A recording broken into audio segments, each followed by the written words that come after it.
Zadnjo septembrsko nedeljo je potekal šesti konjiški maraton, tako imenovani Maraton z dušo, ki ga odlikuje razgibana trasa različnih dolžin, 5, 10 in 21 kilometrov. Tekli so po Dravinjski dolini, mimo vinogradniških gričev do Zreč, kjer so se obrnili in se vrnili do vznožja Konjiške gore ter nazadnje skozi središče starega mestnega jedra pritekli v ciljno areno. Tokrat je padel rekord po številu prijavljenih udeležencev, saj se je prijavilo več kot 1500 ljubiteljev teka, med njimi tudi 8 gluhih in naglušnih.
Vsa ta leta, 6 let, so z nami tudi društvo gluhih oziroma gluhonjemih slovenskih konjic in na njih smo posebej ponosni.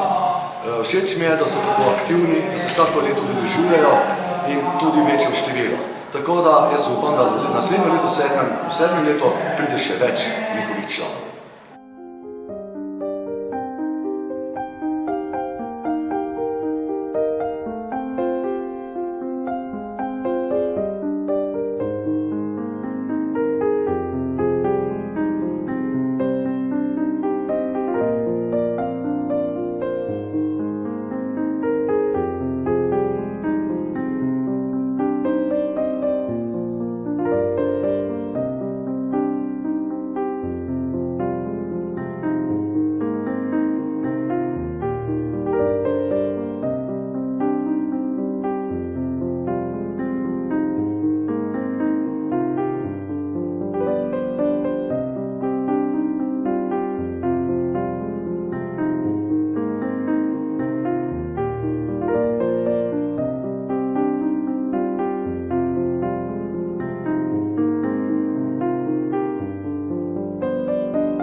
Na tem maratonu je bilo vzdušje nepopisno, veselje tekačev in navijačev pa veliko.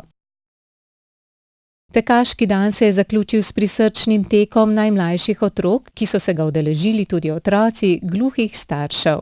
Vsem tekačem čestitamo.